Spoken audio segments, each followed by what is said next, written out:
Welcome to the San Antonio FC Fancast. Welcome. That was weak, man. Thanks for listening. I know. You put more levels in it, bro. It's from a long weekend of T-ball and it's that baseball in you. Yeah, whatever. Not enough wood swinging.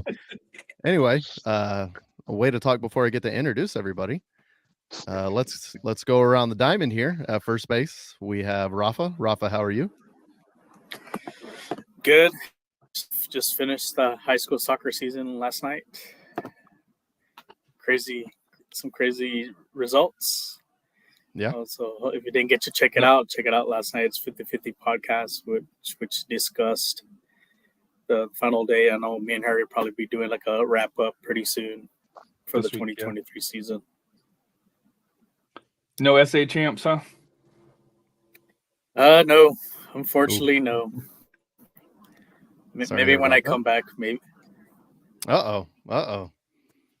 He's going to put the whistle on. Let's go to second base. Harry, how are you?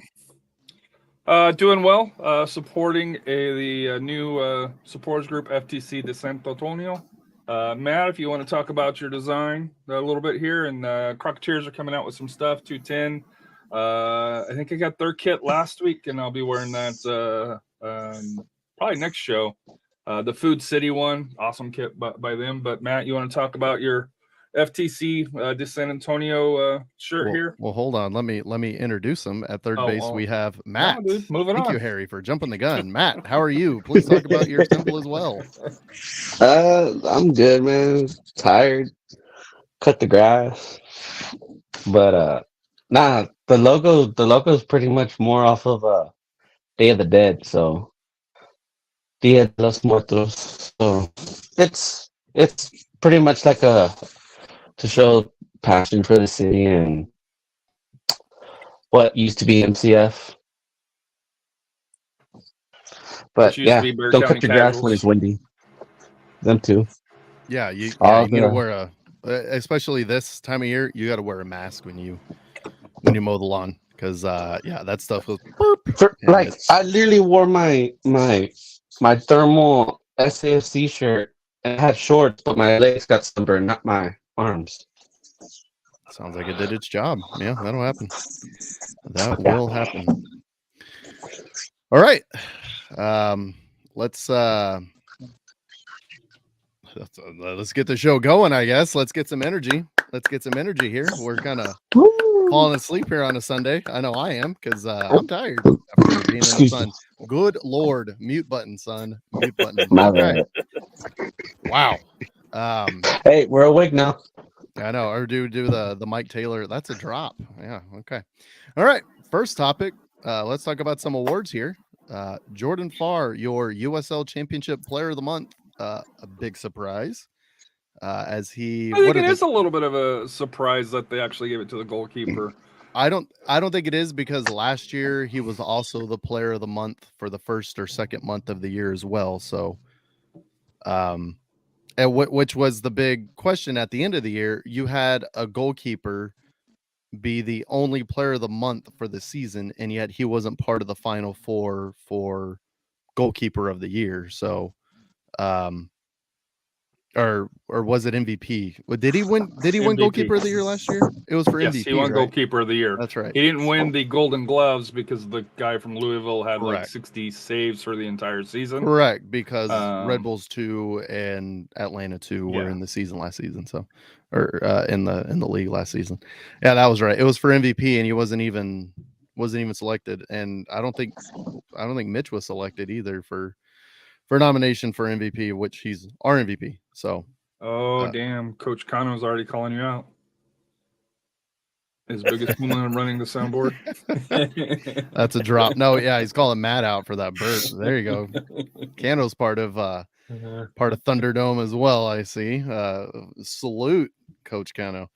Yeah, anyway, let's get back to the subject at hand. Jordan Farr, your USL Championship Player of the Month. Incredible performance. He had that game-saving penalty save at the end of the match against to preserve the win against help me out. Switchback. Colorado. Yeah, it Mhm. was Colorado Springs. To preserve the 3 points. So he's been huge and he's been unbelievable. I think so far this season, including the match we're about to review, he's given up 2 goals. Am I correct in saying that? 3 2 goals? 3 goals. 3. So 3 goals in 6 matches. Actually, it might be 4. Actually, now that I'm thinking about it here. Well, Loudon scored 1. Obviously, Louisville scored 1 that we're about to go over. Shutout against Colorado Springs. Monterey scored. So Just 3. I think, yeah, Monterey. Mhm. Yeah, I think that's it. Monterey, Loudon. So three goals, 3 goals conceded in 6 matches. When your back line has not been consistent, we have not had a good consistent back line. Carter Manley's been out the entire season. I don't think he's played a minute this season. He has not. Taynor's been out the last 2 games. We've had Connor Maloney back there. We've had kind of a makeshift back line. And for your goalkeeper to stand up in that moment and only give up 3 goals in 6 matches, yeah, I think that's pretty good. And that's definitely player of the month worthy. Quick thoughts on that, Rafa? I think the biggest thing is also winning saves of the week. All those saves he's been making. 3 out he's of 4 been weeks. 3 out of 4 weeks. So For the month, you yeah. have to award him. You have to award him player of the month. And like I said, have a makeshift defense crown right now, but he's making the best of it, and he's performing where the level that we expect him to be at. And he is the best goalkeeper here in the USL, and I'm sure the MLS team's already starting to kind of peek on and say, try to get him transferred over maybe at the end of the season. But he deserves it. Like I said, he works hard. He's very vocal, and so congratulations to him on getting player of the month. And it is for Oakland in the home opener. They got 1. Loudon got 1. Monterey Bay got 1, and Louisville City got 1. Which That's right. It was there we go. 3-1 was the score on Right. that, wasn't it? That's right. It wasn't 3-0. So, well, there you go. We want to provide correct information. That's unlike correct. other show. Yeah, I know. The other show is known for their 50-50. So absolutely. Let's try to be as accurate as possible. All right. So moving on, let's talk about something that every SAFC fan has been asking for pretty much the entire preseason and season. New signings. Who's coming in? Because we know the roster is going to expand. So let's talk about them. So I believe we've already covered Kai Koreniuk, former Louisville and LA that's Galaxy 3 in the player. last week, so that's why I added him. It's fine. It's fine. I'm just saying we've gone over him from the last show. We reviewed his performance real quick coming into the Sacramento match. And then the 2 that we've added beyond that is MLS veteran Eric Hurtado and MLS draftee from this previous draft for FC Dallas, their first round pick, Isaiah Parker, who we'll go over here in a little bit. Eric Hurtado, I believe he's 32. He has, oh man, what was I want to get the stats right, but let me swing to Matt. Matt, how do you feel about the 3? I got the stats from the press release here. Okay, yeah. So he joins with 11 seasons of MLS experience playing for 4 teams. Appeared in 154 matches, starting 64. He scored 22 goals, 11 assists, including 3 goals with Columbus Crew last year. And then prior to that, he played for Santa Clara University and was the Western Conference or West Coast Conference Player of the Year as a senior for that here. So to me, he's a big body that I think we kind of needed. I think we've been kind of talking about that as far as that big forward that can take some abuse and also put out some abuse. I completely agree. That's thank you for the stats. Thank you for being on it, Harry. That's why we have you on here. Nice work. That's exactly it. We definitely need a big body. Our 2 big bodies have really gotten beat up this season. Nacho's been beat up a lot. JD is still beat up, mostly beat up by the turf at Loudon, which is horrid. So Hurtado comes in, has a lot of experience. We'll go over, he did sub into the Louisivlle match. So we'll go over his performance with the Louisivlle match. But what I thought was more impressive about him, obviously his physicality, but his positioning. He seemed to be in position really well for a lot of playoff. He played off of Kamarni Smith really well, and he played off of Christian Pirano pretty well with some through balls. So he looked good. The more chemistry he'll get on the field, I think he'll really integrate well. And I think his potential is he might be the new Chino. He might be the new Ever Guzman of SAFC for this chapter of SAFC. Just scoring goals and just doing tornado goals and scoring by just touching it over the line. So we'll see what happens with that. But the other signing that we have is Isaiah Parker, as I said, from FC Dallas. He is a MLS draftee. He's basically, so I wonder if this is kind of a makeup thing for FC Dallas, because we know Sam Jukla was in training camp for SAFC looking to sign a contract. He goes to FC Dallas, and I'm sure Tim Holt got on the horn to the FC Dallas GM and said, come on, man. And they're like, yeah, okay, here's a kid. He's raw. He can use some development. Last year, I believe he played for North Texas, and I believe they're in MLS Next now. And he did really well. Kind of a raw product, but he has gobs of speed, and he just kind of needs to work on a little bit of positioning. And what better coach and coaching staff than our coaching staff to kind of instruct him and get him to that next level. So I think that's really good. He also subbed in the Louisivlle match. We'll talk about that performance here in a little bit as well. But the one thing I will say about him is he's fast. He is very fast. So let's swing this over to Harry. Harry, how do you feel about these, I guess, 3 signings? And do you think they address the issues that SAFC has as far as the IL and the thinning parts of the roster? Yeah. So for me, and this will be something that maybe you and Rafa and even Matt can discuss here, bringing in Eric, bringing in Kai, having Kamari, when we get back Dylan, kind of that rotation that you kind of see with Hansen and through here. But the biggest thing for the first time this year, we were able to do, kind of a hockey line change, where at the forwards we're able to bring out our 2 starters, and then bring in 2 fresh forwards, which is something that worked really well last year. This was the first time we were able to do it. As far as for Parker, it was following Big D soccer, and as you mentioned with Sam going up to there, it made him kind of expendable.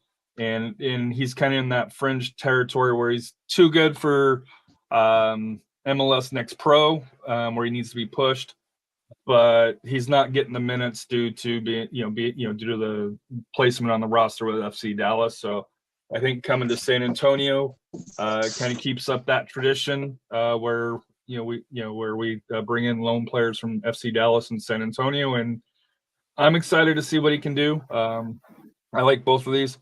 My only concern is with Juan Carlos. Does that kind of impact kind of Juan Carlos and kind of maybe a sign that, hopefully it's nothing serious, but so far he's still been out personal reasons, 6 weeks for that here.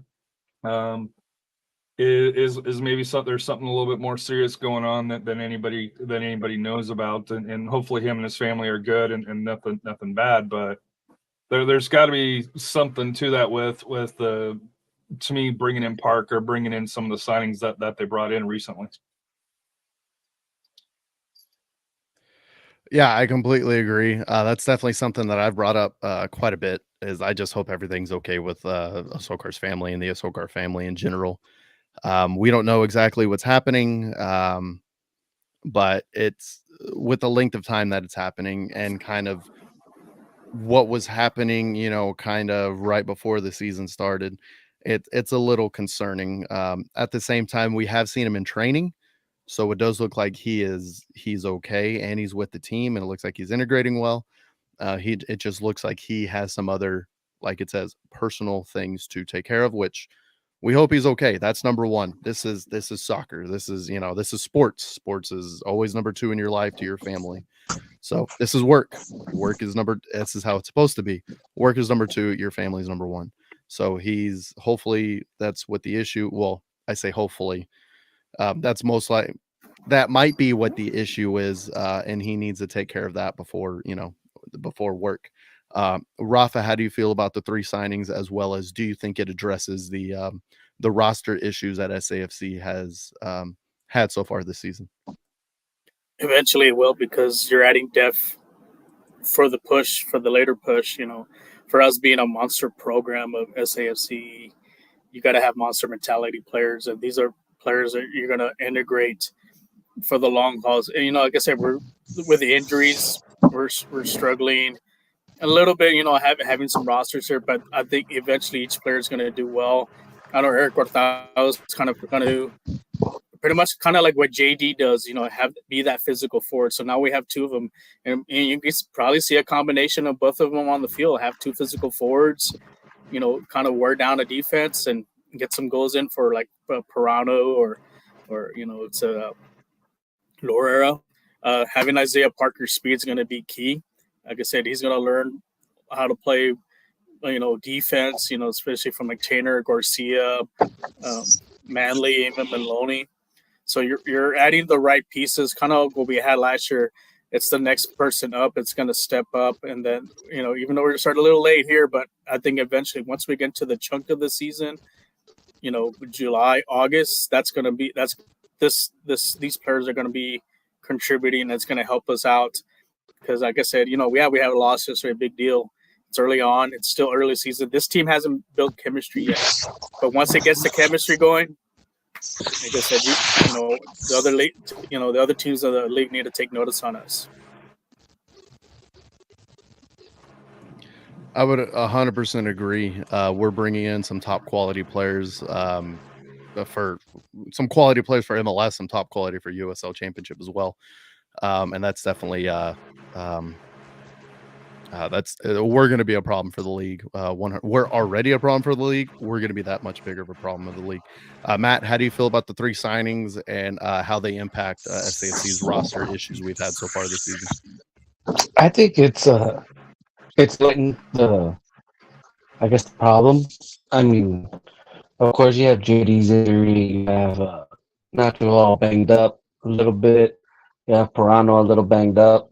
PC banged up. So I mean, bringing these guys on kind of fills those gaps. And like Rafa said, hopefully these guys, when they get the chemistry all together, we're more of a problem than what we are already.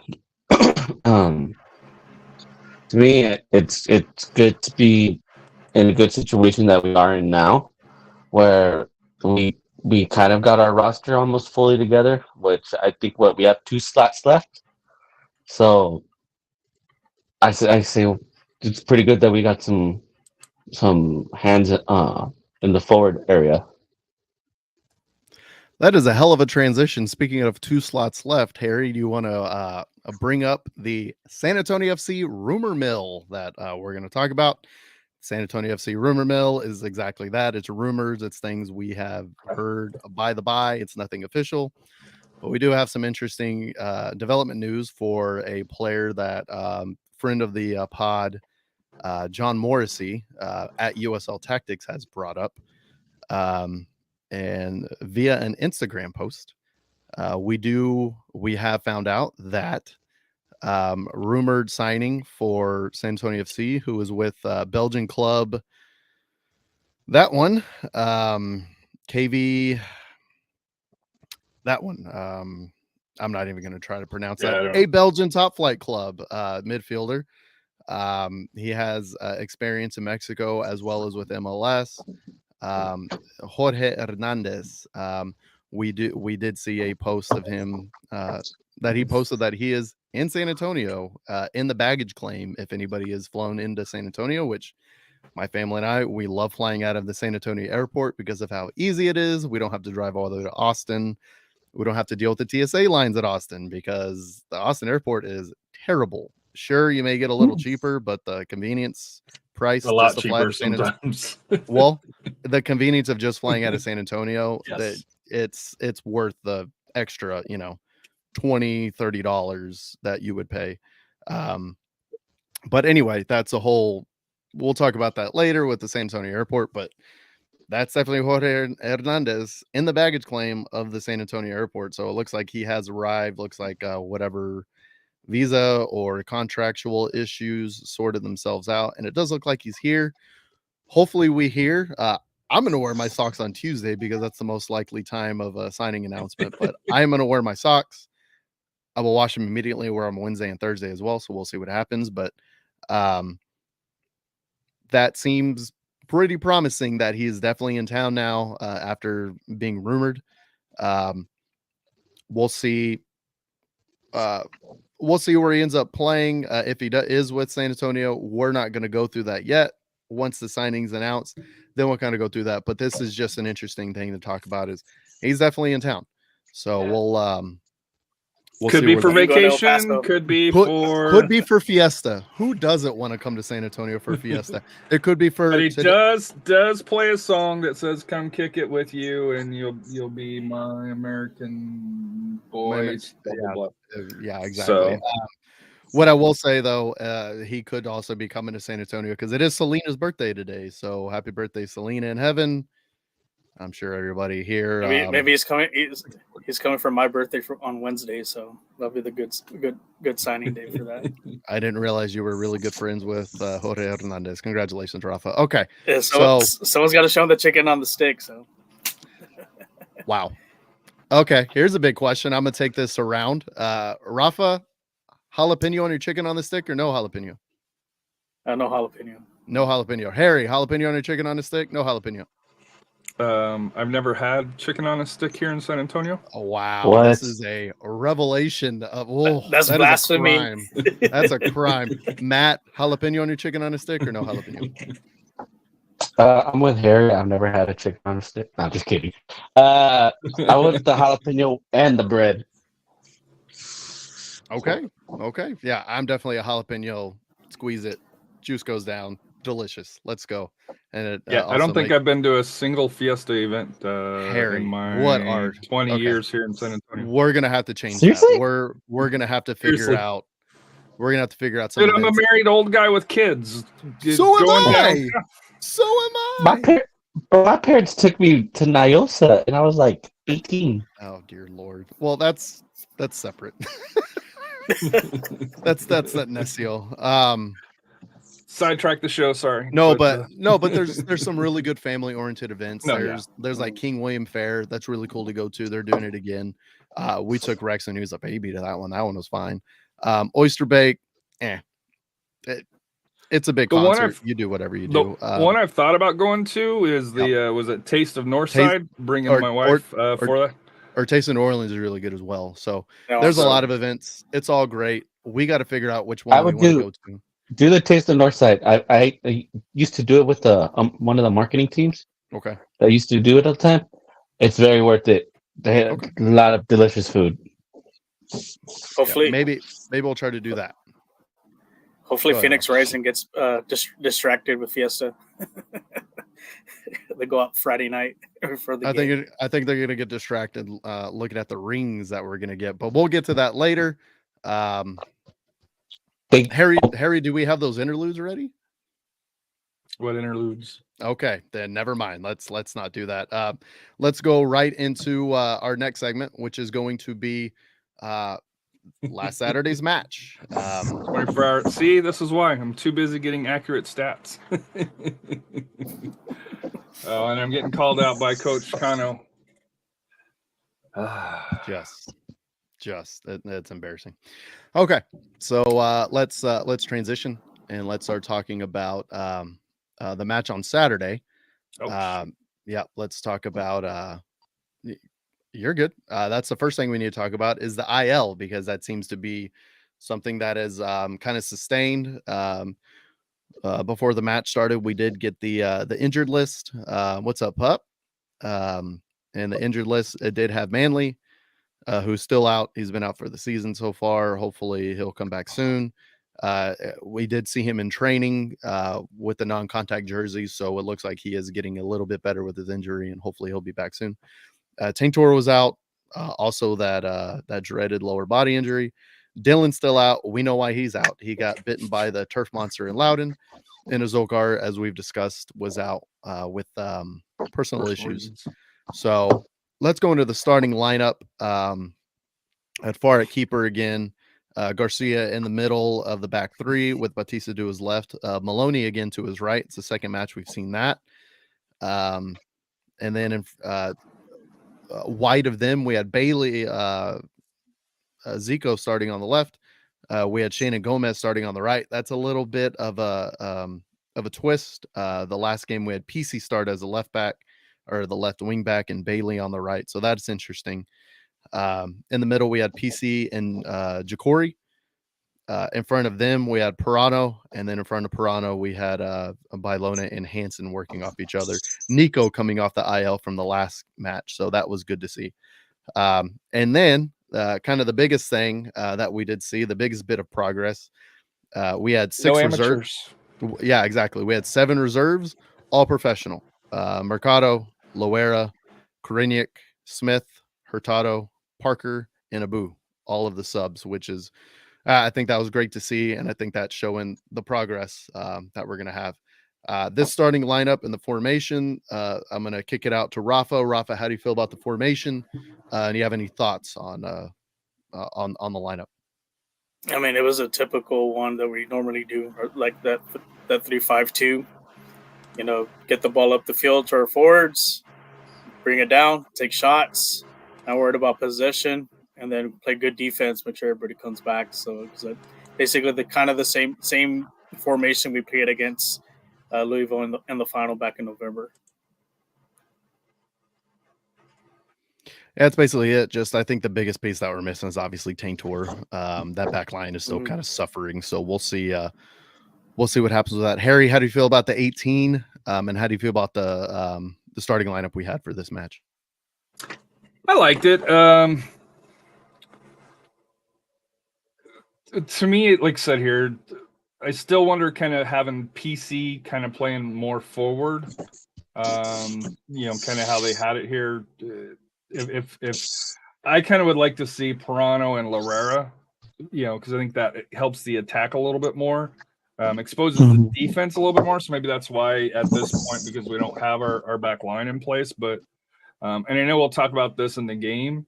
Not having the MVP candidate, Tainer, kind of showed a little bit match for that here. So, but to me, like I said, we need to get Tainer back. That's I think the biggest need point. What about you, Matt? To me, I think it was a good layout. Definitely, yeah. I agree with everybody. Tainter was missed. A little bit of that height kind of and mentality could have kicked it up a little bit better back there to help out Jordan. But overall, I also think PC needs to not be played as much, but also like still be on the field. But I mean, the guy's still trying to get healthy from that injury, so hopefully it doesn't affect. Don't want to get him too banged up, but overall, I think it was a pretty good lineup.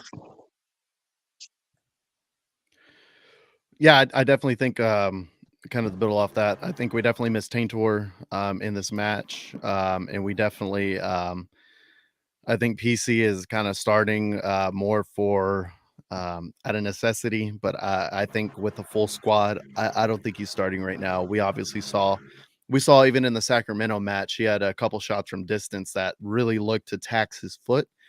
And he took another couple shots in this one. And after one of the shots, he kind of looked at the bench and he was like, this ain't it. I'm feeling it. We're not having a great time out here. And Marcino was like, stay there for 5 more minutes. Give me until halftime and let's sort it out then. But yeah, PC was definitely not 100% Okay, quick question. Go ahead. Is PC left left foot dominant or right foot? Because we couldn't figure it out at the Left watch party. left foot. How was he not left foot dominant? Every time he takes a shot, it's with his left foot. Okay, we thought because I don't know why we thought he was right foot because some of the left foot shots just looked awkward to us. We didn't know.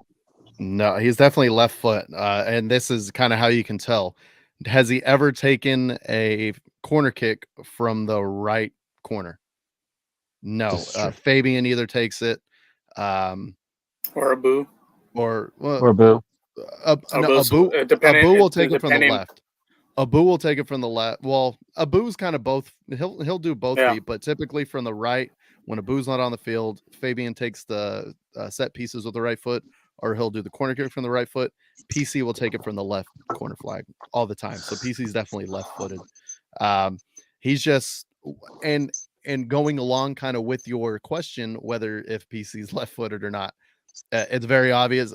Even if you have to ask that question, it's obvious he's hurt because he's not comfortable using his left foot, and that's his dominant foot. So that part of that injury from Loudon is still lingering, and that's what I'm wondering about why he hasn't played. I think so. Mm-hmm. I would completely agree with that. That sentiment, but and I think that's pretty obvious because I mean he was hurt. He is obviously hurt in the Sacramento match. He was hurt in the Louisville match. So, and I think that is a lingering injury. And like I said, with a more fuller roster, say if let me pick a random player out of my head. If Jorge Hernandez decided to join the team for no reason, perhaps PC can get a rest and you can get a Boo out there or somebody else in the midfield that could be serviceable or that can excel. I think PC sits for a little while and kind of rests his foot because we need him. We're definitely going to need him further along in the season, and we need his leadership out there as well. And you'd rather see him healthy. And he definitely struggled in this match. He struggled to run back. There was a clear through ball that he played a 1-2 with either Jacori or Pirano, and he wasn't able to get on the end of it. He normally gets on the end of that. He'll put in a good cross. And you have Bailona and you have Nico right there to kind of clean things up. But Louisville kind of counter with their typical 4-3-3. This is going to be this is the second time we've seen most of these players.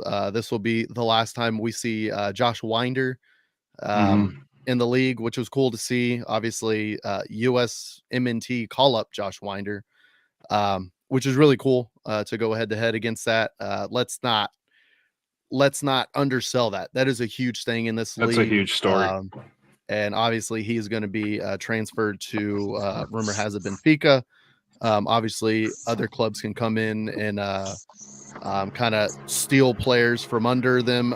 Tottenham with Everton or Chelsea with any other club that's going to pay way too much. So, hey, maybe Louisville will get 20 million from Chelsea for Winder because Todd Bowley really likes to throw his money around, but it's a typical 4-3-3. We saw it in the championship. We countered with our typical I call it the 5, the 5-2-3. You can call it a 3-4-3, whatever you want to call it, but it was pretty much the same match, just with and we'll go into kind of how the match went. Harry, go ahead. So there is a question because I did when I put out that we're doing a show. If you had questions, so our frenemy from Germany, who was an Energy fan and then unfortunately converted to the dark arts of RGV, he asked because Oliver Simi is also German. He's like, what did you think of the goalie from Louisville so far? He did a great. He thought he did a great job, and in his first year after college, so. Rafa, I know you're a goalkeeper.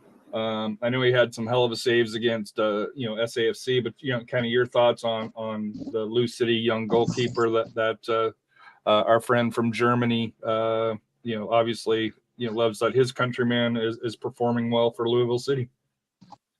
Yeah, I mean, he's getting opportunities to play. That's the main thing is get the playing time and the development, because eventually, I'm sure he's going to head back to Germany and play in the Bundesliga. To whichever team wants to snatch him up, whether it's Bayern or Or the other one, Probably- Byron and the other Probably the ones. second division first. Maybe second division. I mean, if he does a great showing this year, I mean, I don't see why not. He can't make it to the first division as a backup. So, I mean, and like I said, if you look at some of the kind of the middle table teams, they usually will develop, you know, especially like with the German national team, you see the history of all the keepers that they've had. So they know how to develop keepers and how to, you know, and so forth. But this is an opportunity for him just to kind of get his feet wet, play some, you know, get some good competition, and then eventually, like I said, make his way back to the Bundesliga. Any thoughts, Matt or Royce, on the young goalkeeper Simi from Germany Go ahead, for Matt. Louisville City? I think he did pretty good. I wish he would have slipped a little bit, but that's just me. I mean, as we saw in this match, he had that really nice save against Zico that probably should have been converted. We'll watch the highlight here in a little bit, but I think the goal should have been converted. But he had a pretty solid match. He had some pretty good saves. He showed really good instinct. So that's kind of what USL is. It's kind of a showcase league to go up leagues for a lot of players, and that's kind of what they see it as. So he had a pretty good performance. We'll see how the rest of the season goes for them. Obviously they got beat 5-0. I don't know if he played in that match, the 5-0 match against the Sac Republic, but if he did, 3-0 against El Paso. Yeah, if he did, whoops. But let's go over the highlights.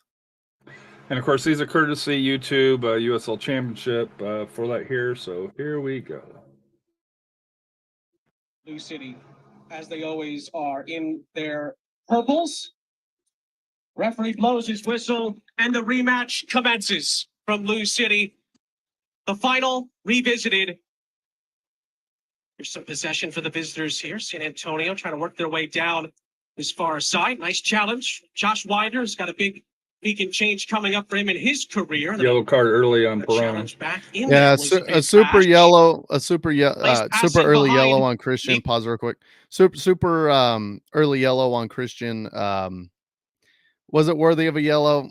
I mean, if the ref wants to stamp his control in the game, which he really made a lot of decisions in this one, and then decided not to make decisions on other plays. Yeah, sure. But he slid from behind. But it was a challenge from behind. It was super early, but it was a challenge from behind. It was away from the ball. Later in the game, that's definitely yellow. I think early, that's typically even the announcers were kind of surprised they gave it to him that early, exactly. 2 minutes in. Exactly. What we've typically seen is that kind of play happens. The ref will go over to the offending player, and will kind of give them that's it. Like you've just used up all of your fouls that you can do. Your next foul is a yellow card. That's typically what you get. You don't normally get a yellow that early, especially for something that it wasn't that nasty. It wasn't really it wasn't a studs, it wasn't a stamp or anything. It was a typical foul. So, but at the same rate, when a ref was really he's trying to look for stuff like that, look for physicality and put his stamp on the match. That's what the ref's going to do. So that was the first of 5 straight yellow cards for SAFC until like the 85th minute. So, that's an interesting story in this match that we'll go to. But here's the chance for Zico that should have been converted. It's a really nice combo between Nico and Nacho, and then a drop off to Zico coming up from the left back position. And I think Zico should have finished that for sure. Really nice read by the goalkeeper. He's already leaning that way. He kind of knows what's going to happen there, but really nice save by the goalkeeper. Really nice anticipation, but I think Zico's got to finish that as he did against Monterrey. So, do you think he needed more air on it, or because obviously you can see the position of Simi, which you mentioned that he's already reading the play here. He's got the defenders here. What would you have liked to seen him do different than what he did? I'm no expert, but the two things I would have liked is a little further in the upper 90, which is always difficult. That's a difficult shot, or a really hard shot more at the goalkeeper's feet, kind of a low hard shot. I think a low hard shot is a lot more, it's a higher percentage shot, but something up, and what they normally say, what, you know, the analysts will say or the pros will say, something up that high and not that hard is a lot easier for a goalkeeper to save, especially on a PK or something that close. But something that high in the air with that much spin is easy for a goalkeeper. It's closer to his eye level. He can get down there. Something lower and harder that the goalkeeper has to kind of depend on gravity to get down. That's a little more difficult. So I think something more on the ground, I think would have been a better choice, or something a little higher, just something right there at that range. I think it's easier for the keeper to get. But at the same time, really nice play between Nico and Nacho. Really nice play for Zico to be there in the first place. Just the shot, a little higher quality shot, and that's definitely in. But really nice chance, very into the early middle, for us. big chance. Great save down by Zem. Rafa, your thoughts? Family Stadium, and they have the ultimate. Oh, here we go. Here's a shot from Louisiville tonight. Here's Mushigalusa on the attack for the. Go ahead, Rafa. Go ahead. It just on that shot, it is a one-touch pass. So for Zico to, for his reaction, it's just there's really no way, if you saw his movement, to really kind of place it to that corner. Like I said, it was just a reactionary shot from a one-touch pass. But like I said, the goalie had good anticipation there, for that. And then also, if you saw some defenders there, so maybe he could have angled it back across, as well. But like I said, it's just a reaction time. If the goalkeeper reacted late, that ball's in the net. Right at Connor Maloney. Mushigalusa shoots. And it's fielded well by Jordan Farr in his goal. Well, that looked like a team more that was ready to go for the jugular. Yeah, and then there's Zico's yellow. Down by Bailey, and is going to see yellow here. Deserved. It's a very rash challenge, and I think he knew exactly what his fate was going to become. Yeah, he was trying to just stop that. Here's the Louisville goal. Shannon does not put a lot of pressure on this. He's looking for the guy to go to the end line. And Fabian, if you watch the replay from the goal cam that they showed, Fabian is kind of looking behind him, giving Batista instructions behind him, and kind of loses his mark. So he's trying to bark out orders on positioning, and he forgets the position himself. What a beautiful goal, a beautiful feed. That was a hell of a header. But at the same time, it's perfect. That's a perfect shot. That's going to be this one right here. Fabian turns around and he's telling him, and he misses his mark. He's turned around, he's telling him where to go. Yeah, and that's where he loses mark. At the same time, Shannon needs to put a little bit more pressure on that cross. He's kind of anticipating the player to come to the end line, to beat him to the end line. He needs to put a little bit more pressure on that. But at the same time, really nice goal. It really is a perfect cross, a perfect header for that. And you just kind of got to tip your cap on that. Nice goal. It's difficult to beat us, and we got beat on that one. So tip your cap, move on, try to score a goal, rescue the game. Look at the way he turns. The ball's coming in. It's a good ball. Yeah. And what a goal. And if you score a goal against Jordan Farr. There's Fabian. Once again, Fabian taking the corner on the right, like we discussed. Training sessions. That's a really good ball in. And then here's before PC Hansen shot. get his noggin this is to it. Kind of where PC with some lovely control and nearly a beautiful finish. It just you can feel the groin right to left, and it goes out of play for a goal kick. That's better from the champions. Own B. Yeah, and you could see PC. He wants it back. He makes a nice run. Laboring, it's a brilliant goal. Ownby has help in the middle, and it's slashed wide by Harris. That was a really nice setup. Harris, San Antonio clear and the half end. That was just it was a poor shot, but a really nice setup on their part to go to the end line, bring it back. That's where the USMNT conceded against Louisivlle. Wilson Harris. The Netherlands in the World Cup was on that similar play. That fits exactly this style of play. Mushigalusa wins it back. He's dragged down. And that is it's a free kick. A horrid yellow card. Shannon, I'm with you. I don't even touch him. He didn't even touch him. He didn't touch him. Counterattack. that fits exactly. They showed the his style. replay. He didn't touch him. He went down. Wins his back. He's tracked down. Even Yeah. I'll give credit to the Lou City announcers. They were pretty fair, and Gomez. they both went, Challenge. yeah, okay, moving on. Lou City in the box seat for 3 points right now. Are they going to go over? No, Antonio this isn't a has penalty to shout. Go for an equalizing goal. You know that's not going to be in the Auburn. package. There's a boo. Goes for Yeah, it. yeah. Wasn't Nice far shot by away. Boo. Good strike from the substitute. Not far, very But close. couldn't hit the target. The penalty shouts at Auburn 74. Again. 3 Um, minutes left. Maloney. Let's yeah, one Maloney shot fly. wasn't Save. there at all. Good save from Zemla. Zemla. It's the spark that San Antonio needed out of the right center back here tonight.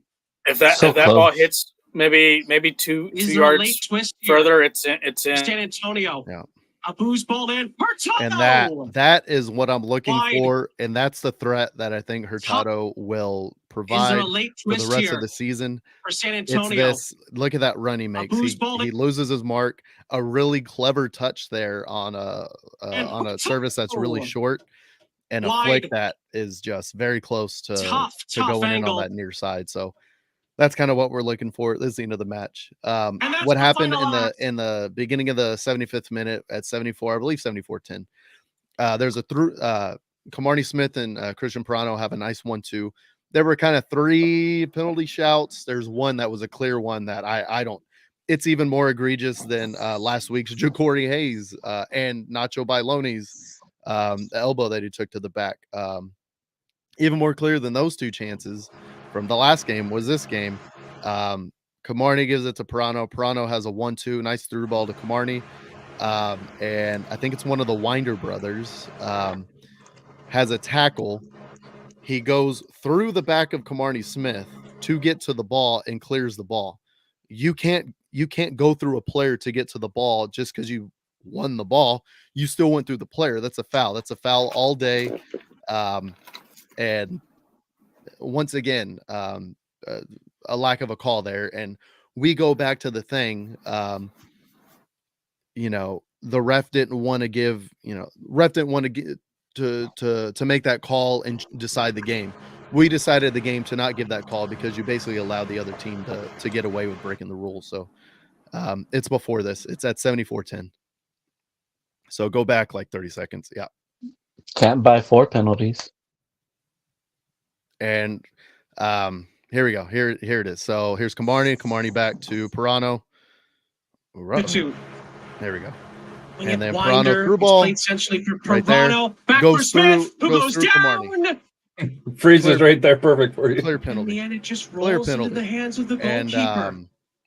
That was Winder. Marcina can't Marcina believe it. ends He's up- yeah. looking for a penalty. Marcina ends up getting a hasn't yellow been card given. for this, but it's the That'll whole certainly be worth the another whole look. San Antonio Kamarni FC Smith bench gets up. He goes was through the asking back for foul. of Kamarni. Winder It's a getting enough foul. contact He goes on him. through the player to I get don't the know, I ball. don't Like see it. I don't. It's a yeah. You That'll don't see it. certainly 'cause be you're worth That's another it. look. Even Kamarni probably Smith even- you're a Lou City announcer. was He asking goes for through That's him. even- Winder get enough Foul. contact on him. I don't know. I don't see Not it. only that's a foul. That's also No, I'm gonna agree with the rest. also a red too. I don't because think it's a dogs, though. scoring opportunity. But as far as it's like, because he is a kind of like the last defender, and it is a Right. scoring opportunity. It's close to because I It saw a could've play been- like that last night, Right. and I it was don't- that. I think it could be a Red on would have that been one, harsh. I don't think it's Doxo. I don't think it's a red, but it's definitely a penalty. And that's definitely a clear penalty shout there. That's completely missed. Kind of 2 weeks in a row, we get kind of jobbed by the ref not wanting to do their job. So hey, it is what it is. But excuse me. They should be, I because didn't they're wanna burp they in the just mic, got paid like this some week. people. Yeah. Well, yeah. That's another thing we need to cover. We'll cover here in a little bit. But let's go around the horn. Rafa, what are your thoughts on this match that obviously ended Louisiville 1, San Antonio FC 0? What are your thoughts on the match overall with the play, with the players we saw come in, as well as just kind of the result in general? I saw a little bit of it, just peeks here and there, because I was watching, like I saw also the high school stuff. But I think for this result, it's a good result for us, because it could have been a lot worse, especially with all the injuries we have. And like I said, we don't have the chemistry up top just yet. that it's getting there. So if for Louisville to just barely beat us by that score at home, it's a positive thing because, like I said, honestly, if that game's in San Antonio, we win that game. I don't think Louisville haven't figured us out yet. They just got lucky on a header on that cross. But, we're on them. We're pressuring them. You saw the opportunities we had. We just couldn't finish them. It's kind of like last year's game at Phoenix. But the thing is, this didn't get out of hand. And like I said, it was a close one. But it's a positive. And I think if we do meet again, it's going to be a different result. Harry, your thoughts?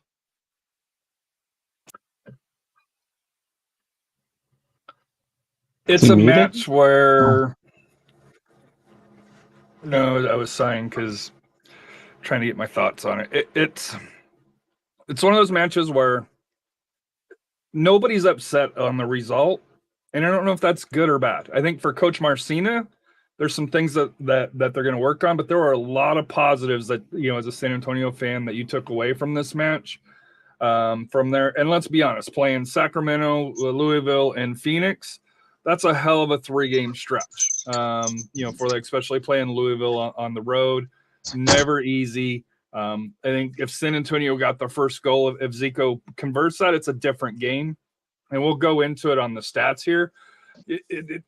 Because San Antonio, in a way, dominated the game, but they just didn't finish. And I don't like to lose, don't get me wrong, but if you are going to lose, it's losing to Louisivlle is and especially just a 1-0 score that was a very even game. They could have had they could have had an additional goal. We could have had additional goal. It was two heavyweights that got together and to me put on a good performance, for that here. And to quote John Harper, who also responded, who does the 24-hour Purple podcast here. He's like, how's it feel to know that the biggest controversies from the match was limited to the wave and smartphone flashlight? So I know we're complaining a little bit about the refereeing a little bit, but as far as the overall theme of the match, I thought the ref did a good job. We can critique a few moments, but to me, like I said here, it was you could see this match again in November, and the result is what it is. But I know we lost, but it's one of those things. It doesn't feel like a loss, and as a fan, I don't know if that's good or bad that we have that type of attitude. Does that make sense? I think we're a lot more. I think it makes sense. I think we're a lot more calm when it comes to these matches.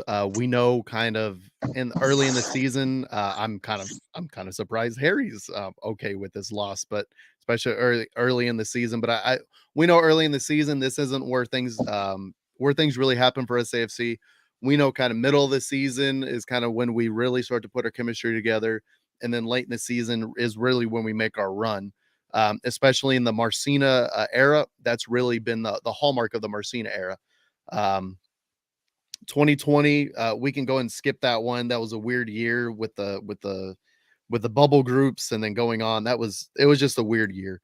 2021 is kind of when it started. We had the team was out for a couple weeks because of COVID, and then we had an insane run of was it 10 matches in 4 weeks, some insane. And that's kind of when we said this is the make or break time, and they made it, and they did really well coming out of that. And we made it to the Western Conference Final. Last season, when we added Sam, we added a couple other pieces. We really solidified the roster, and we went on an insane run to the championship. So we kind of know that's, right now is chemistry building time. This is finding out who you are, getting all the pieces together, get healthy, stay healthy, and then really make that push later on. We kind of know how that's going to go. Matt, what are your thoughts on the match in the 18 that we ran out there? I am not mad at all.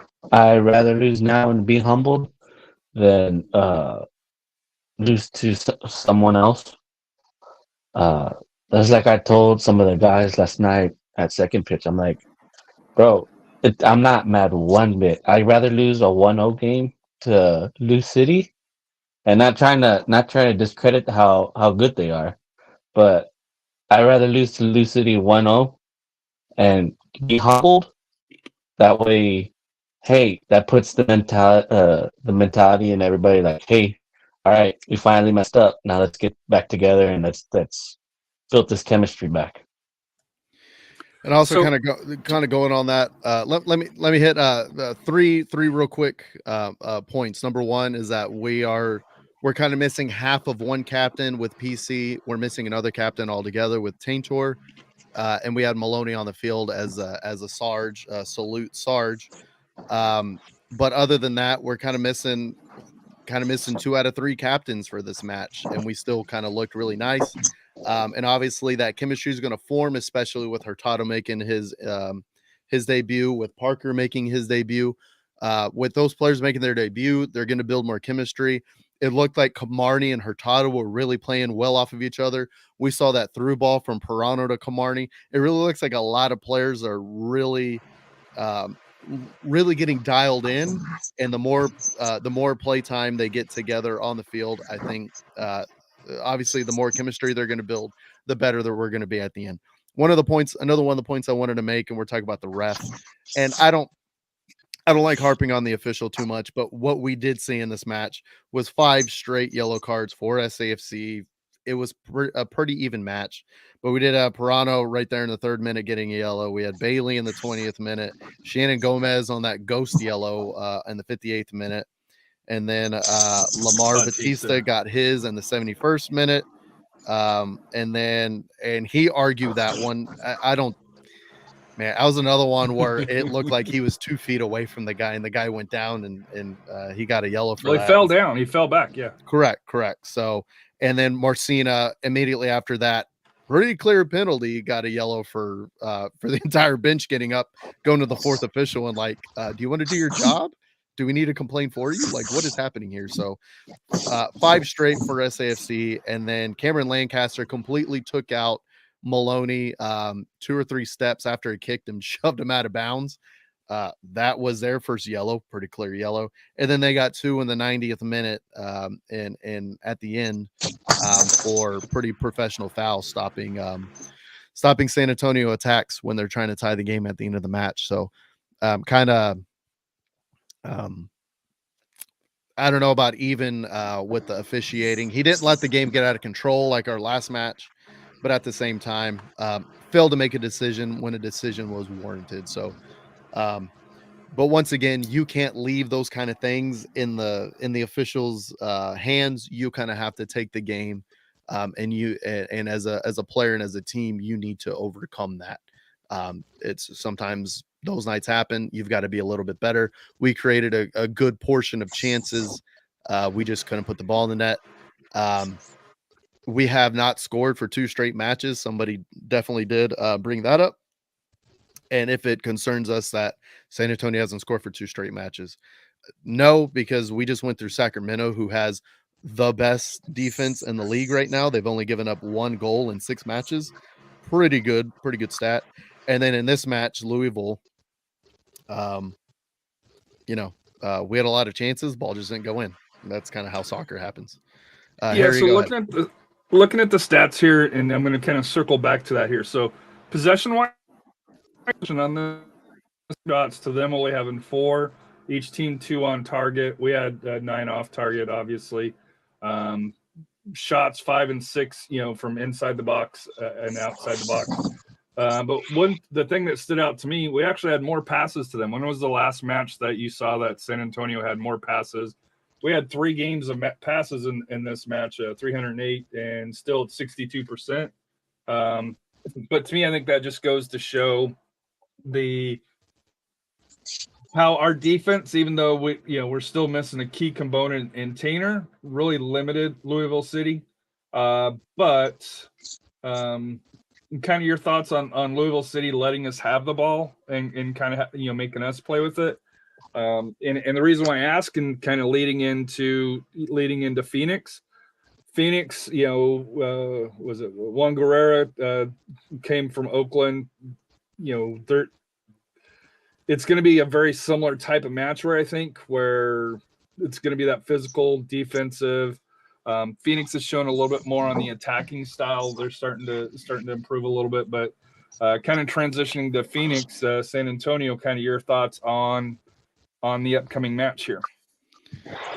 I definitely think the more passes shows that Louisville scored early, which they scored in the 23rd minute. So we had, doing the quick math there, we had 67 minutes to try to find an equalizer. So that's kind of where that comes from, that they scored early and we had, 60 over an hour to try to find an equalizer. And that's what we were trying to do the whole time. And that's kind of, that would be the answer for why we had so many passes in that. So match. they played the San Antonio way then. Well, they scored their goal and then they defended their lead.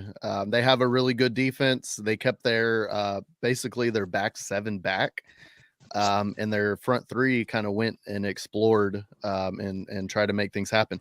The thing I really like that Louisville did, that I don't see enough players do in this league, but they did really successfully.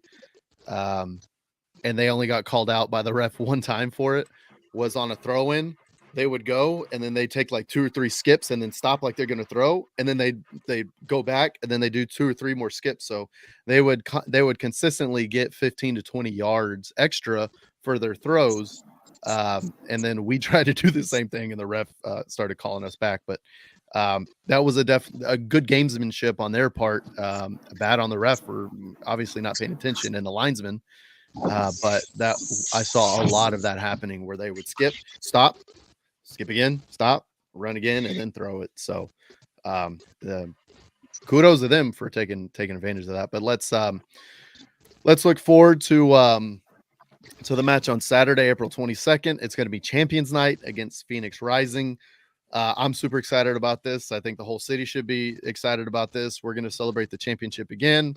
I believe the trophy is going to be in the stadium for photo opportunities. Everybody in the stadium is going to get a champions banner. I want 1, 2, possibly 4 of those. So everybody at the game is going to get one of those. Definitely a must go to game. I'm sure hopefully players are going to get rings. I would hope so. And hopefully there's going to be a ring presentation, but we'll see. We'll see if that happens. But it's just going to be an exciting match for everybody to celebrate our first championship, and we get to play Phoenix Rising immediately following the celebration going into the match. Kind of to preview the match, Phoenix hasn't really looked that strong this season. They, by the skin of their teeth, they drew Monterey Bay on Saturday with they did beat Birmingham in Birmingham, so that is something. Well, Loudoun also just beat Birmingham, so I don't know if that's anything.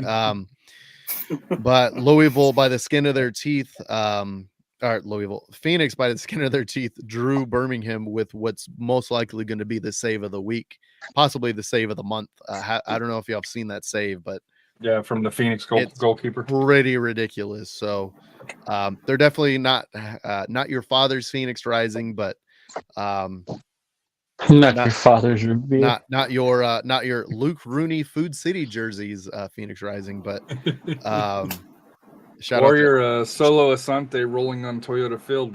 Yeah, good Rising. Speaking of Arizona United back in the day, they'll come into San Antonio. Last year they were our kryptonite. I hope we can kind of get rid of those revenge. demons. Yeah, get some revenge, because last season they beat us a combined, I believe, 5-0. So hopefully we can get a little bit reprisals back from how the results went last season. Hopefully we can make it a successful one. Rafa, what are you looking forward to in this coming Saturday's match? I'm just looking forward to getting some kick in there, this year, and get things kind of just, leave the doubters out. It's like, we can't beat this team. We got to celebrate our, can't have them ruin our championship night. But one thing also I want to mention about the last game in Louisville, I think the loss is going to help us. I think it was a similar loss to when we lost to Loyal. We were kind of, I had that same feeling, but then after that, we kind of bounced back together. I think this is what's going to happen this week, because this is April was going to be the rough patch, and look where we're at right now. We're in the top 3. So And then with all the injuries we got, we're in good shape. So we can win this one. Like I said, sooner or later, Sacramento is going to lose one. I'm sure Loyola's going to lose. Loyola's going to lose one, so we'll be back. We'll be in the mix. So, but it'll be a great night to kind of make a statement against Phoenix and blow them out of San Antonio, and look for the next game against Las Vegas. The back-to-back against Vegas. Mm-hmm. Yeah. Quick home and away. Harry, your thoughts for Saturday's match coming up? I'm looking forward to it. Pre-COVID, Phoenix San Antonio was probably one of the, to me, the best rivalries. COVID kind of dampened it because we didn't play each other for the 2-3 years. Like I said, two great fan bases. I think it'll be an electric night. It's always a great match. Typically, goals will be scored. This year's the first year that there's not a San Antonio player that signed with Phoenix. But to me, I'm excited for Champions Night. I'm super excited that we're doing it against Phoenix Rising because all the crap that they've talked about, and yet we're the one that got the star. So it'll be nice to celebrate in front of them for that here. But Rising's coming in. I know they're in 10th place here with 6 points out of 5 matches. But I'm hoping San Antonio comes out quick, fast, and puts them away. And I would like to see a comfortable 2-0, 3-0 win for that here. But, Rising is a talented team. And they're figuring out they got a new coach. Basically had a complete roster turnover for that here. Former San Antonio FC King, I forget what his name is. Darnell King is still with Phoenix Darnell Rising. King That's still correct. with them, but he's missed the last couple of games, so it'll be interesting to see if he's through that. But to me, like I said here, it's a fun matchup. Great fan base. I know there'll be a few Rising fans that will be in the tailgate area, so say hi. They're awesome people. For that here. So, but Matt, your thoughts on it?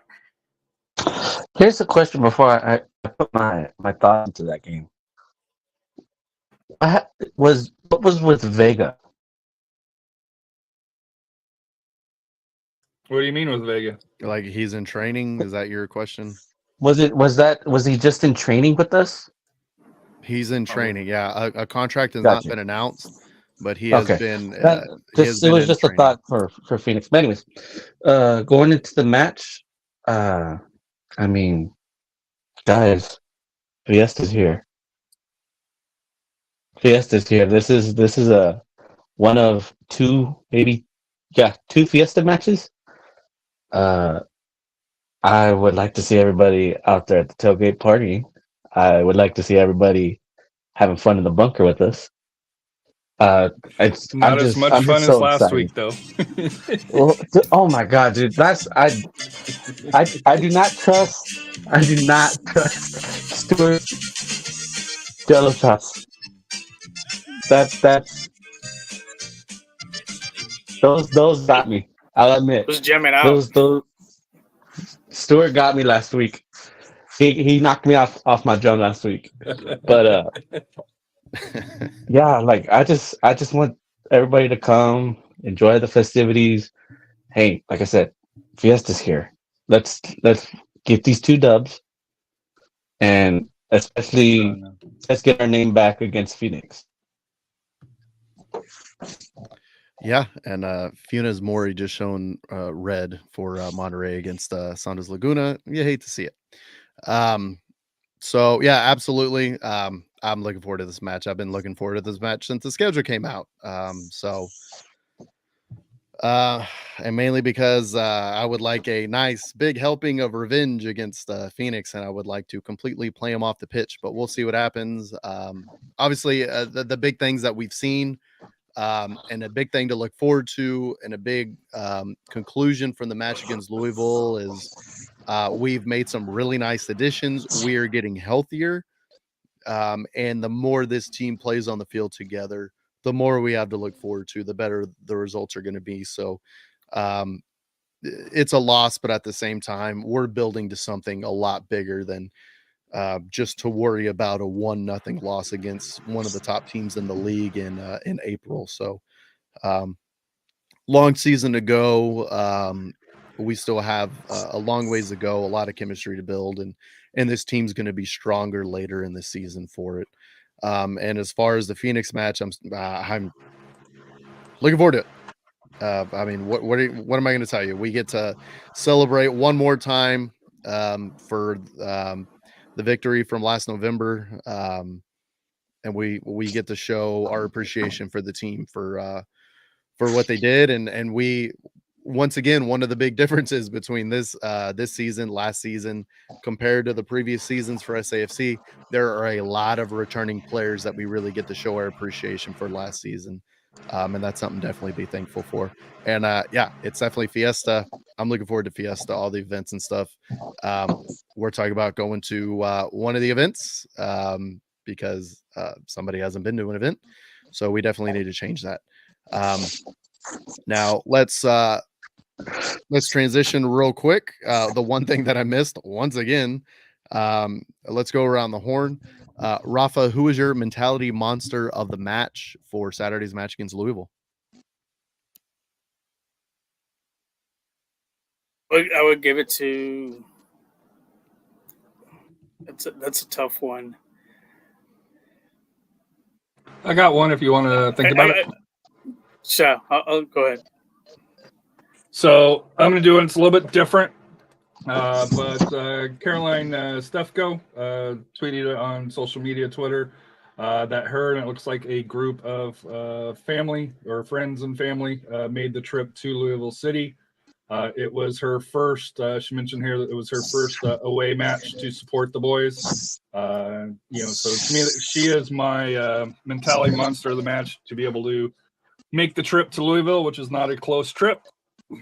So shouts out to her and having a girls trip on that. So to me, like I said, anybody that gets a chance to travel away, if you post it, I'm going to try to shout it out because to be able to travel, 12 hours, 4 or 5 hours or probably 3 or 4 hours by flight, get a huge shout out. And like I said here, being able to see Lynn Family Stadium, which is one of the nice stadiums of USL for that here. Huge shout out to Caroline for traveling and supporting the boys. Absolutely. I'll go. I'll give you a little bit of time. My mentality monster of the match is PC for sticking it out until at least halftime. He obviously is not 100%. He wasn't 100% against Sacramento, but the boys knew we needed him to put in a shift, at least to get us to that line. He's definitely not 100%, and we always appreciate PC going out there and just giving it his all. He gave 60 minutes against Sacramento. He gave 45 here in this match. So that was really big. It's kind of tough.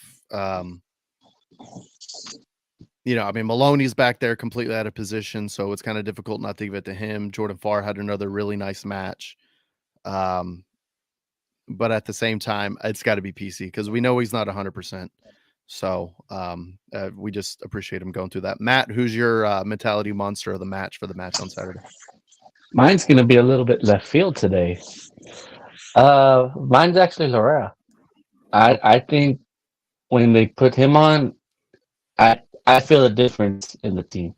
And that's just me personally. I felt like he tried to make a lot of big moves, even early on, almost getting a card for trying to help out. But to me, I think Lorea did a big change for going into second half. So that's my mine. Mine goes to Lorea. Okay, Rafa, you got yours? Yeah, I'm gonna give mine to Maloney. I mean, for the last 2 straight games playing out of position, I mean he's sacrificing a lot, and plus he's filling some big shoes for Tainer. And I think missing Maloney on the wing is hurting us just a little bit, but hey, he's sacrificing. He's doing as a captain. He is one of the captains. He's doing what he's supposed to be doing. And so for especially this last 2 games, like I said, he's been the mentality monster. So I'm going to give it to him.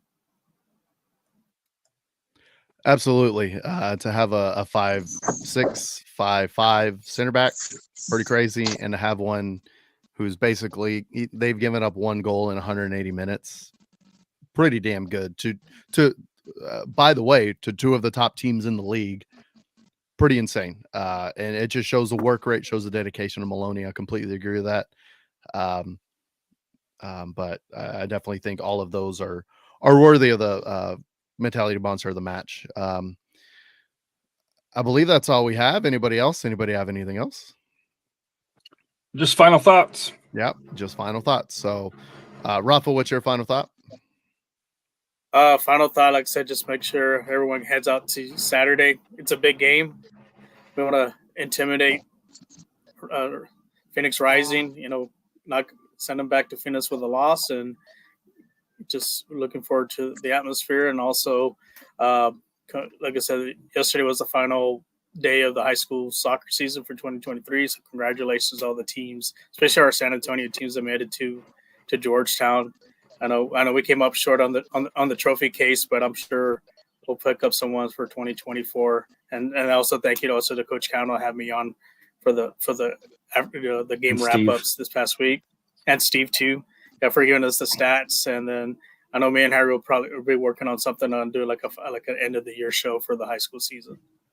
Either this week or next week, yeah. Yeah.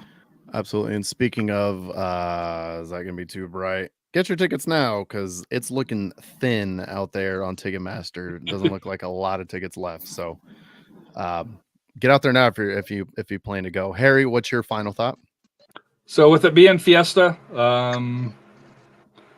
if you're going to go, get a ride home. Don't drink and drive. I made the mistake 30 some years ago, not here in San Antonio, but somewhere else. And it's expensive. You lose your license, and depending on what job you do, it could cost you your job. So be smart.